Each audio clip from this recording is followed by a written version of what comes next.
Good morning students. मैं आप लोगों को थर्ड चैप्टर में करवा रही थी, तो जिसमें मैंने आप लोगों को पार्ट 1 वीडियो सेंड कर दिया है। टॉपिक योग रूट मैंने क्लियर कर दिया था। आज हम पढ़ेंगे, एक तो हमने पढ़ा रचना की दृष्टि, रचना के आधार पर शब्द के कितने भेद होते हैं, जिसमें आया था रूट शब्द, योग रूट शब्द और यौगिक शब्द। ठीक है, तो रचना के आधार पर हमने पढ़ लिया। अब हम आज पढ़ेंगे उत्पत्ति के आधार पर शब्दों को कितने भागों में बांटा गया है। ठीक है, उत्पत्ति के आधार पर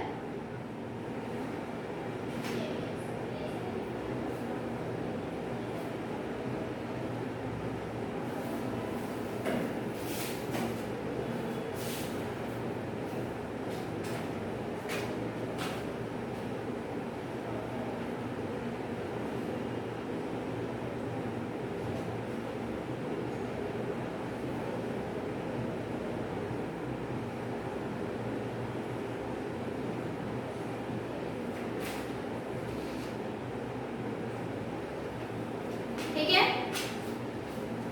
तो अब देखो उत्पत्ति की दृष्टि से शब्द को 4 भागों में बांटा गया है। उत्पत्ति की दृष्टि से शब्द को 4 भागों में बांटा गया है। वैसे उससे पहले रचना की दृष्टि से शब्दों को 3 भागों में बांटा गया था, जो आप लोगों ने पढ़ लिया, यौगिक शब्द, रूट शब्द और योग रूट शब्द। तो अब आता है उत्पत्ति की दृष्टि से शब्दों को 4 भागों में बांटा गया है, या उत्पत्ति की दृष्टि से शब्दों के 4 भेद है, ये भी बोल सकते हैं। ठीक है, तो वो कौन कौन से भेद है? तो नंबर 1 है आप लोगों का तत्सम, नंबर 2 तद्भव, नंबर 3 देशज और नंबर 4 विदेशी।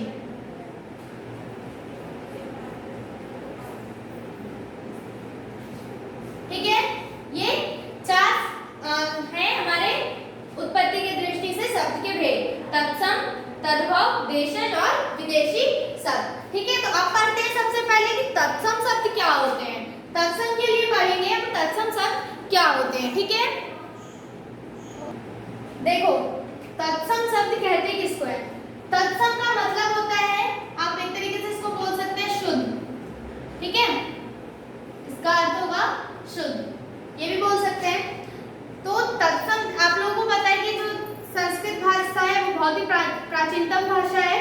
ठीक है, तो हिंदी जो है, हिंदी का जो प्राचीनतम रूप है वो क्या है? वो संस्कृत ही है। ठीक है, जो हिंदी भाषा का जन्म हुआ है वो संस्कृत भाषा से ही हुआ है। तो इसलिए हिंदी में जो बहुत सारे संस्कृत शब्दों का भी प्रयोग करते हैं। ठीक है, तो और जो कुछ जो करते हैं उसमें ना कोई मात्रा चेंज करते हैं ना कुछ भी। तो बहुत सारे संस्कृत के शब्द हिंदी में ज्यों के त्यों ही, यानी कि जैसे के तैसे ही, जैसा संस्कृत में था वैसा हिंदी में भी प्रयोग किया गया है। ठीक है, तत्सम शब्द संस्कृत के जो शब्द है वो हिंदी में प्रयोग किए गए हैं, तो उन्हें क्या कहते हैं? तत्सम शब्द कहते हैं। यानी कि संस्कृत का शुद्ध जो वो है, जो भी संस्कृत में वर्ड यूज होते हैं, शब्द यूज होते हैं, वैसे ही बिल्कुल शुद्ध रूप ही उसमें हिंदी में भी आया है, तो उसे क्या कहा गया है? तत्सम शब्द कहा गया है। यानी कि संस्कृत भाषा के शब्द अगर जो के तो हिंदी भाषा में प्रयोग किए जाते हैं, उन शब्दों को तत्सम शब्द कहते हैं। जैसे कि पुत्र, ये पुत्र शब्द जो है वो संस्कृत भाषा का शब्द है, लेकिन हम लोग हिंदी में भी पढ़ते हैं इस पुत्र को, और सेम ऐसे ही लिखा जाता है। संस्कृत में भी इसमें कोई मात्रा नहीं बदलता है और ना ही हिंदी में कोई मात्रा बदलता है। ठीक है, वैसे ही और शब्द हैं, जैसे कि नेत्र, हम लोग हिंदी में भी प्रयोग करते हैं और संस्कृत में आँख को नेत्री बोलते हैं। ठीक है, और हो गया मस्तिष्क। ठीक है, और उसके बाद बालिका, हिंदी में भी हम यूज करते हैं बालिका शब्द का। ठीक है, और यही शब्द संस्कृत में भी यूज होता है। तो यानी कि इसका मतलब परिभाषा यही हो जाती है, संस्कृत के वे शब्द जो ज्यों के त्यों हिंदी में प्रयोग किए जाते हैं, उन शब्दों को क्या कहते हैं? उन शब्दों को तत्सम शब्द कहा जाता है। ठीक है, अब नेक्स्ट टॉपिक आप लोगों का आता है तद्भव। अब देखिए आपका नेक्स्ट टॉपिक क्या है? तद्भव। अब तद्भव किसे कहते हैं? तत्सम तो हम समझ लिए कि संस्कृत भाषा का संस्कृत भाषा से जो हिंदी भाषा में आते हैं, और बिल्कुल जैसे जैसे संस्कृत में यूज होते हैं वैसे ही से हिंदी में भी यूज होते हैं। ठीक है, तो वो तत्सम हो गया। अब तद्भव क्या होता है? जो संस्कृत भाषा से कुछ रूप बदलकर हिंदी भाषा में प्रयोग किए जाते हैं उन शब्दों को तद्भव शब्द कहा जाता है। ये इसका सीधा सीधा उदाहरण है। अब जैसे कि मैंने यहाँ पे एक शब्द लिखा सूर्य, ठीक है, ये किसका शब्द है? संस्कृत भाषा का शब्द है, ठीक है। तो इसको तो हम ऐसे भी यूज करते हैं हिंदी में, ऐसे भी यूज करते हैं। तो जब अगर ऐसे हम हिंदी में यूज करते हैं तो उसको क्या बोलते हैं? तत्सम शब्द बोलते हैं। और इसका जो रूप बदल के यूज किया गया है सूरज, है ना, इसका रूप बदल कर यहाँ पे यूज किया गया है सूरज। तो ये शब्द जो है ये शब्द कहलाएंगे तद्भव शब्द, ठीक है, ये शब्द कहलाएंगे तद्भव शब्द। और ये शब्द जो है अगर बिल्कुल ऐसा ही हिंदी में भी यूज होता है तो ये शब्द जो होंगे वो तत्सम शब्द होंगे, ठीक है। सूर्य को सूरज भी बोलते हैं। तो ये शब्द जो है वो कुछ मतलब चेंज होके हिंदी में आया है, संस्कृत से हिंदी में उनकी मात्रा वगैरह चेंज होके आए हैं, तो इन्हें तद्भव शब्द कहते हैं, ठीक है। इसका अगर सीधा सीधा उदाहरण हम ले लें तो जो मतलब संस्कृत में अभ्यास जो होता है उसके अभाव के कारण ये क्या हो गए, बिगड़ गए ये सब। तो इनको क्या किया, तद्भव रूप दे दिया गया। और उनका तद्भव इसलिए कहते हैं इसको कि उसी से, तद्भव का अर्थ होता है उसी से उत्पन्न, ठीक है, यानी कि तत्सम से ही उत्पन्न है, तत्सम शब्द ही है, लेकिन ये कुछ मतलब इनकी मात्रा वगैरह बदल गए हैं और बदल कर क्या किए गए हैं, ये हिंदी में प्रयोग किए गए हैं। तो इन शब्दों को तद्भव शब्द कहते हैं। अब देखो यहाँ पे जैसे मैंने एक शब्द लिखा मस्तक, ठीक है, ये है मस्तक। तो इसको हिंदी में जो यूज किया गया वो कैसे किया गया, माथा, ठीक है। तो हम हिंदी में तो मस्तक का भी यूज करते हैं, इसका भी यूज करते हैं। तो ये जो हम यूज करते हैं हिंदी में, ये रूप जो हो जाता है हम संस्कृत से ज्यों के त्यों लिए, ये रूप है संस्कृत से हम ज्यों के त्यों लिए, यानी कि इसमें चेंज नहीं किया तो ये हो जाएगा तत्सम। अगर हम इसको चेंज करके बदल के लेते हैं, मस्तक का माथा भी होता है, तो ये माथा हमने बदल के लिया है, ठीक है, तो ये सब जो हो जाएंगे, ये शब्द हो जाएंगे तद्भव शब्द। यानी कि सीधा मतलब इसका एक परिभाषा मैं बता देती हूँ, तत्सम का मैंने बता दी कि जो के त्यों हिंदी भाषा में प्रयोग किए जाते हैं उसे तत्सम शब्द कहते हैं। और जो कुछ रूप बदलकर संस्कृत भाषा से हिंदी भाषा में आता है उसे तद्भव शब्द कहते हैं, ठीक है।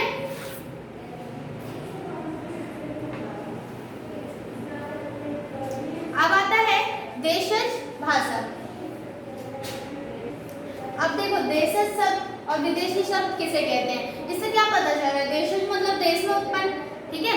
जब हिंदी भाषा प्रचलित होने लगी तो जो कुछ शब्द हैं अपने आप ही यानी कि किसी के द्वारा ये क्या कर दिए गए, इसमें धर दिए गए, यानी कि रख दिए गए हिंदी भाषा में। कुछ शब्द ऐसे हैं जो अपने देश में बनाए गए हैं और मतलब जब हिंदी प्रचलित होती गई तो उन भाषाओं को अपनी तरफ से हिंदी में डाल दिया गया है, ठीक है। मतलब कि ना तो वो संस्कृत से आए और ना ही तो वो तद्भव है, यानी तद्भव मतलब ना ही तो वो रूप बदल के आए हुए हैं। वो शब्द जो है आवश्यकता अनुसार खुद ही इसमें ले लिया गया है, हिंदी भाषा में ले लिया गया है। जैसे कि पेड़, ये शब्द ना तो संस्कृत तत्सम शब्द है और ना ही तद्भव शब्द है, ठीक है। पगड़ी, ठीक है, ये सब जो है कि स्थान पे बनाया गया शब्द है कि पगड़ी शब्द का किसी ने पगड़ी का नाम रख दिया, ठीक है। पेड़, तो ये सब जो है हमारे देशज भाषा में आता है, ठीक है। गाड़ी, खिड़की, लड़की आदि बहुत सारे शब्द हैं ऐसे जो देशज भाषा में आते हैं। और ऐसे विदेशी भाषा, विदेशी से भी आप लोगों को पता चल रहा होगा कि जो भाषा विदेशी भाषा यानी कि अंग्रेजी, फारसी, उर्दू, ये सब भाषाओं से कुछ शब्द आए हैं उन्हें विदेशी भाषा यानी विदेशी शब्द कहते हैं, ठीक है। जैसे कि डॉक्टर, डॉक्टर कौन सा शब्द है, डॉक्टर अंग्रेजी का शब्द है, ठीक है।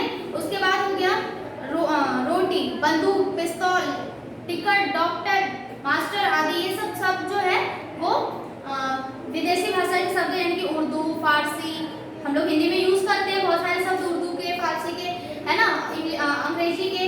तो उन्हीं शब्दों को क्या कहा जाता है, विदेशी शब्द कहा जाता है। तो उत्पत्ति की दृष्टि से हमारे ये चार भेद हैं, ठीक है। एक तो देशज, विदेशी, तत्सम और तद्भव, ठीक है। अब हम लोग नेक्स्ट टॉपिक स्टार्ट करते हैं। देखो हमने अब इससे पहले किससे पढ़ा कि उत्पत्ति की दृष्टि से शब्द के भेद पढ़े, उससे पहले रचना की दृष्टि से शब्दों के भेद पढ़े।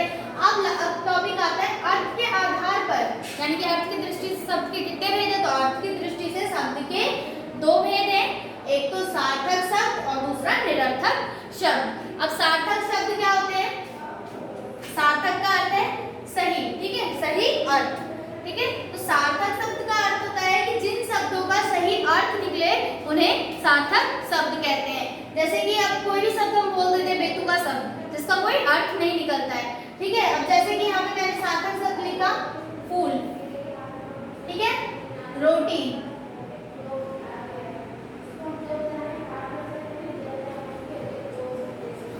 कपड़ा, मटका, बहुत सारे ऐसे शब्द हैं। ठीक है, जो भी सही शब्द है जिनका अर्थ निकलता है। फूल का मतलब आप लोग समझ गए, आप लोगों को समझ में आ गया कि फूल क्या है। रोटी, कपड़ा, ठीक है, मटका, ये सब सार्थक शब्द है। अगर इन्हीं शब्दों को मैं अगर उल्टा पुल्टा लिखती हूँ,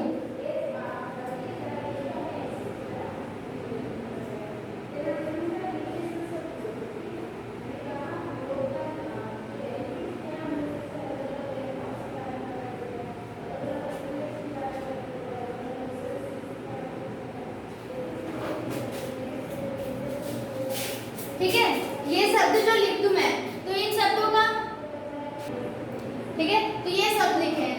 ऊपर क्या है, सार्थक शब्द है फूल, रोटी, कपड़ा, मटका, ठीक है, और नीचे जो शब्द है वो निरर्थक शब्द है, यानी कि जिसका कोई अर्थ नहीं निकलता है। फूल, रोटी, कपड़ा, मटका, इन सब शब्दों का क्या है, कोई अर्थ नहीं निकल रहा है। ठीक है, तो ये निरर्थक शब्द है, यानी कि बेकार, जिनका कोई अर्थ नहीं निकलता। और इसमें व्याकरण भी जो है, व्याकरण जो है वो नियम बताता है। ठीक है, हिंदी के, तो व्याकरण भी इसमें ज्यादा ध्यान नहीं देता और व्याकरण में भी इसके लिए कोई विचार नहीं किया जाता निरर्थक शब्द के लिए। तो सार्थक शब्द और निरर्थक शब्द समझ गए। इसका मतलब यही है कि जिन शब्दों का कोई अर्थ निकले सार्थक शब्द कहलाता है, और जिन शब्दों का कोई अर्थ नहीं निकलता वो निरर्थक शब्द होता है। ठीक है, अब नेक्स्ट है आप लोगों का, अब देखो, अब आता है विकार या प्रयोग के आधार पर शब्द के भेद।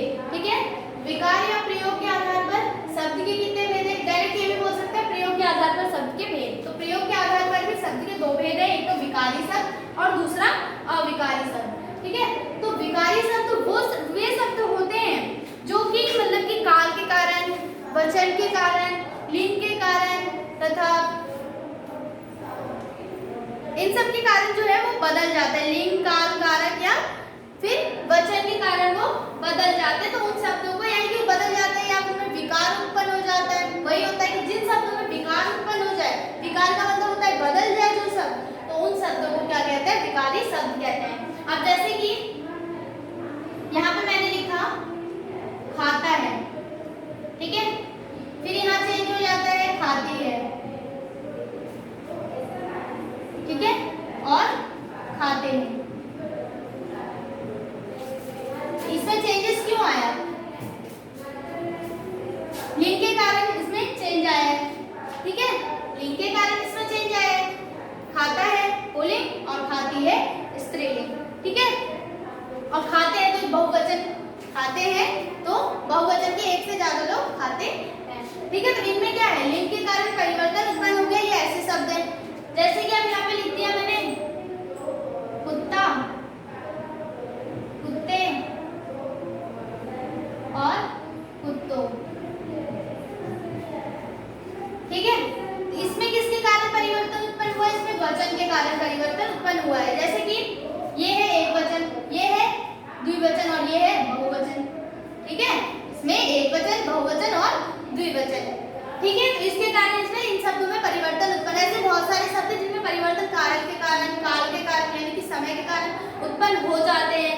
ठीक है, खाता है, खा रहे हैं और खाएंगे, इसमें क्या है, काल का यानी कि समय का परिवर्तन हो गया है। ठीक है, मतलब चल रहे समय में खा रहा है, खाएंगे आने वाले समय में खाएंगे, और खा चुका यानी कि पिछले बीते हुए समय में खाना खा चुके हैं। तो इनमें क्या हुआ है, काल के कारण यानी कि टेंस के कारण परिवर्तन उत्पन्न हुआ है। ठीक है, तो इन शब्दों को विकारी शब्द कहते हैं। विकारी मतलब जो शब्द बदल जाते हैं। किसके कारण बदलते हैं, काल, वचन, लिंग और कारक के कारण ये शब्द बदल जाते हैं। ठीक है, तो ये समझ लीजिए जो शब्द बदल जाते हैं यानी जिनमें काल, वचन, कारक के कारण परिवर्तन उत्पन्न हो जाता है वो सब विकारी शब्द कहलाते हैं। अब नेक्स्ट है आप लोगों का अविकारी शब्द।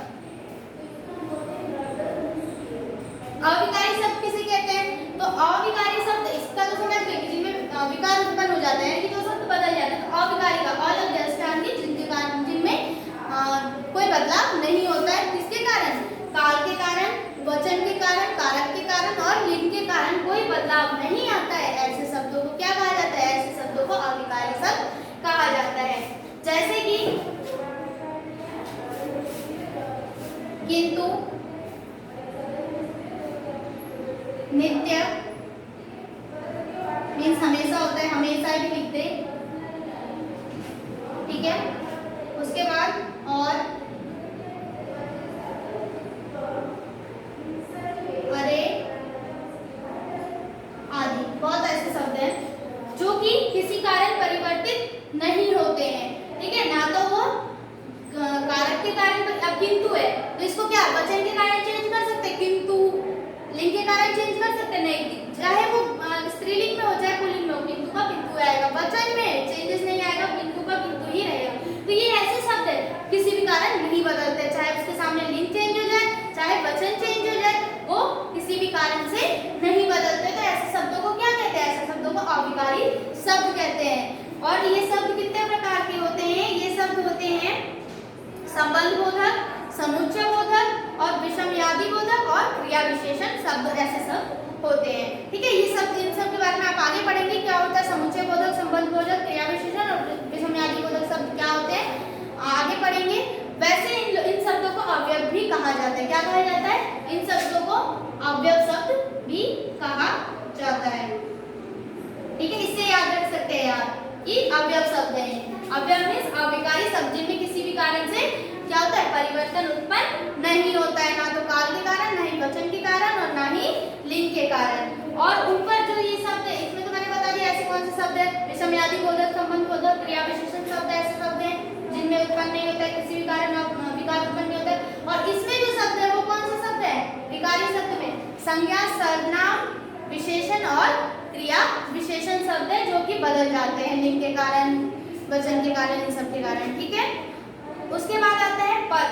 वाक्य में प्रयुक्त होने पर शब्द को पद कहने लगते हैं। वाक्य में जब प्रयोग होने लग जाते हैं शब्द तो उन्हें क्या कहा जाता है? उन्हें पद कहने लगते हैं, ठीक है। पद बन जाते हैं पर शब्द स्वतंत्र नहीं रह जाता है बल्कि उस पर व्याकरण का बंधन लग जाता है। इस बंधन में शब्द अकेला भी रहता है और उसके साथ दूसरे शब्द भी हो सकते हैं।